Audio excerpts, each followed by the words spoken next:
प्रतीक्षा's cooking पॉइंटमध्ये तुम्हा सर्वांचे स्वागत आहे। आज आपण बनवणार आहोत मावा गुलाबजामुन। तर चला बघूया। गुलाबजामुन बनवण्यासाठी मी गिट्सचे इन्स्टंट गुलाबजामुन पॅकेट घेतले आहे आणि ह्या पॅकेटमध्ये 100 गुलाबजामुन होतात। एका ताटामध्ये हे पीठ घ्यायचं आहे आणि ते पाण्यामध्ये छान मळून घ्यायचं आहे। मी पाणी वापरते, तुम्ही दुधाचा वापर करून सुद्धा मळू शकता। हे पीठ आपल्याला खूप मऊसर मळून घ्यायचं आहे। तुम्ही बघू शकता मी कशा प्रकारे पीठ मळते आहे।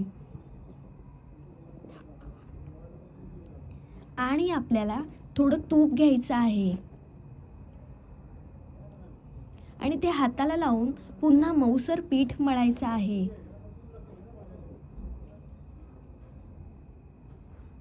नंतर आपल्याला मावा घ्यायचा आहे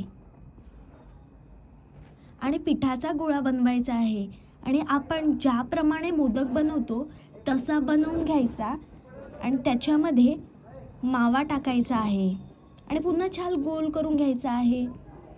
तसेच आपल्याला सर्व गोळे बनवून घ्यायचे आहेत। एका भांड्यामध्ये आपल्याला साजूक तूप घ्यायचं आहे। तुम्ही तेलाचा वापर सुद्धा करू शकता। ते तूप गरम झाल्यानंतर त्याच्यामध्ये आपल्याला एक एक गुलाबजामुनचे गोळे सोडायचे आहेत। आलटी पलटी करून घ्यायचे आहेत। त्यांना लालसर रंग येईपर्यंत छान तळून घ्यायचे आहेत। तुम्ही बघू शकता कशा प्रकारे कलर आला आहे आणि नंतर ते काढायचे आहेत। सर्व आपल्याला असे बनवून घ्यायचे आहेत। आता आपण साखरेचा पाक बनवणार आहोत।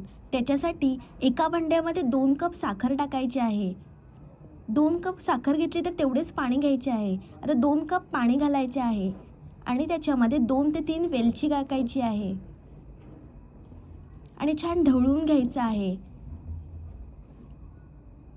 आणि हा पाक खूप पातळ बनवायचा नाही, थोडा घट्टसर बनवायचा आहे आणि त्या गरम पाकामध्ये तळलेले गुलाबजामुन टाकायचे आहेत।